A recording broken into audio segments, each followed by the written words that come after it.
Bismillahirrahmanirrahim. Assalamualaikum warahmatullahi taala wabarakatuh. Halo teman-teman, perkenalkan nama saya Wizky Mulinah Dansyah, mahasiswa semester 5 jurusan Manajemen Pendidikan Islam, Fakultas Tarbiyah dan Keguruan UIN Sunan Gunung Jati Kabupaten Bandung. Dalam kesempatan ini saya akan mempresentasikan terkait poster di belakang saya yang dimana berjudul terkait Pondasi Metodologi Riset Manajemen Pendidikan Islam. Selamat menyaksikan. Kawan-kawan, hari ini metode riset di perguruan tinggi, hasil-hasil penelitian itu hanya menjadi formalitas akademik, menyimpang dari niat awal metode penelitian yang seharusnya metode penelitian itu memecahkan sebuah masalah. Dan banyak riset-riset hasil daripada penelitian itu tidak menjadi rekomendasi yang relevan dalam memecahkan suatu permasalahan. Permasalahan ini muncul karena tumpulnya literasi metodologi penelitian.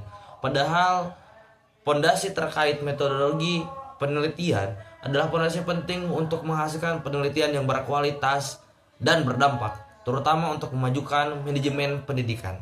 Pertama adalah landasan teori penelitian kuantitatif, di mana akar dari penelitian kuantitatif adalah paradigma positivistik, di mana paradigma positivistik menekankan kepada objektivitas, pengukuran, dan juga verifikatif teori.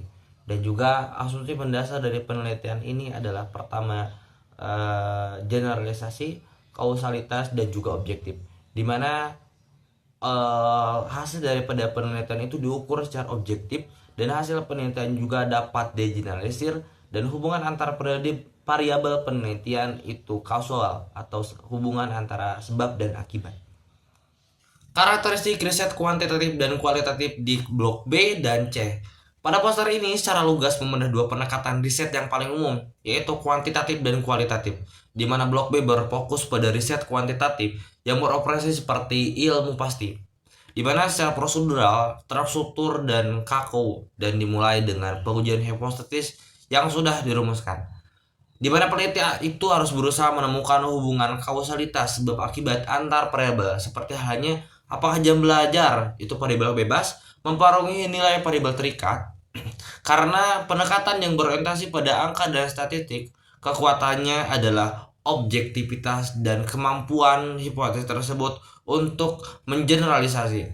Dan namun kelemahannya adalah kurangnya kedalaman pemahaman konteks atau makna sosial yang lebih kompleks. Dan di blok C itu menghadirkan sebuah pendekatan yang sangat kontras, di mana itu adalah riset kualitatif, yang dimana berlandaskan kepada paradigma interpretatif dan konstruktivistik, dan dimana riset ini itu meyakini bahwa realitas itu dinamis dan dibentuk oleh persepsi individual, dan dimana tujuannya adalah untuk memahami makna dan proses, bukan hanya sebagai formalitas pengukuran. Penelitian dalam hal ini kualitatif itu menggunakan teknik naturalisatik seperti wawancara yang mendalam atau seperti hanya observasi yang fleksibel dan tidak terstruktur. Dan kekuatan utama dari pendekatan kualitatif itu terletak pada kedalaman analisis dan pemahaman konteks tekstual yang sangat kaya dan empiris.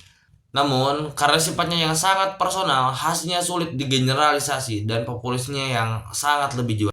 Jenis-jenis riset dan kesimpulan. Di blok D, di sini saya merangkum bahwa jenis-jenis riset yang muncul dari dua paradigma tersebut, di mana pertama riset kuantitatif mencakup studi deskriptif atau menjelaskan data, dan juga komparatif ataupun membandingkan, dan korelasional ataupun mencari kausalitas, hubungan sebab dan akibat. Dan sementara itu riset kualitatif mencakup etnografi ataupun budaya atau fenomenologi ataupun pengalaman dari studi kasus atau analisis mendalam. Dan di sini juga memperkenalkan mixed method research, di mana sebuah pendekatan yang menggabungkan dua jenis riset, kuantitatif dan kualitatif, yang dimana untuk mendapatkan pemahaman yang lebih komprehensif. Terakhir, kesimpulan bahwa metodologi riset adalah pondasi, di mana dengan memahami keunggulan bagaimana pendekatan kualitatif yang harus generalisasi dan juga pendekatan kualitatif yang perlu kedalaman dalam pemahaman kontekstual dan objektif, kita bisa memilih pendekatan yang sesuai dengan fakta lapangan seperti apa. Terima kasih. Assalamualaikum warahmatullahi wabarakatuh.